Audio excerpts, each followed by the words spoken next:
Everyone, আমি সঙ্গীতা আর আমার নতুন একটি ব্লগে তোমাদের সবাইকে ওয়েলকাম। আজকে বাবা বাজার থেকে নিয়ে এসেছিল চিংড়ি মাছ।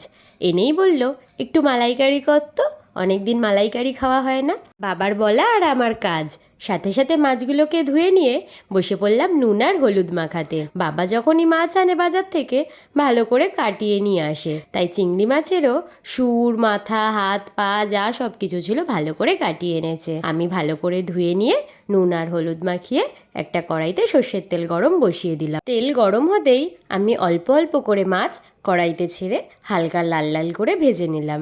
একবারে সব মাছ দিয়ে ভাজার দরকার নেই, তাহলে সব মাছ ঘেটে যাবে।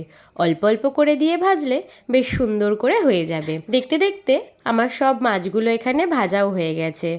ভাজার পরে কি সুন্দর লাগছে দেখো। এদিকে নারকেলের দুধ বানানোর জন্য আমি একটা নারকেলকে ফাটিয়ে হাফ করে নিয়ে সেটাকে কুড়িয়ে নিলাম।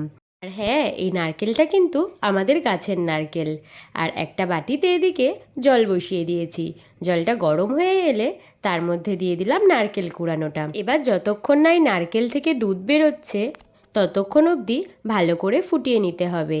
আর দুধ হয়ে গেলে তখন আলাদা একটা বাটিতে ছেঁকে রেখে দিতে হবে। কড়াইতে যেই তেলে চিংড়ি মাছ ভেজেছিলাম ওই তেলের মধ্যেই গোটা গরম মশলা ফোড়ন দিয়ে নিলাম। আমি এখানে দিলাম এলাচ, দারচিনি আর লবঙ্গ। একটু নাড়িয়ে চাড়িয়ে তারপর দিয়ে দিলাম পেঁয়াজ আর কাঁচা লঙ্কা পেস্ট। এটা আমি আগে থেকে করেই রেখেছিলাম। পেঁয়াজটা হালকা হালকা ভেজে নিতে হবে। কড়াইতে যেহেতু চিংড়ি মাছ ভেজেছিলাম সেই জন্য তেলটা আগে থেকেই হলুদ হয়ে রয়েছে। বাদবাকি এখন কিন্তু আমি কোনো মশলাই দিইনি। পেঁয়াজ বাটাটা হালকা লাল লাল হয়ে এলে এর মধ্যে আমি দিয়ে দেব আদা রসুনের পেস্ট। এবার এই সমস্ত কিছুকে তেলের মধ্যে ভালো করে নাড়িয়ে নিতে হবে।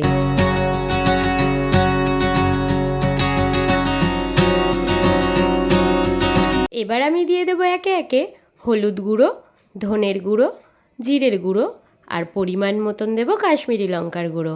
আর এই মশলাগুলোর পরিমাণও নিজেদের মতনই দিতে হবে।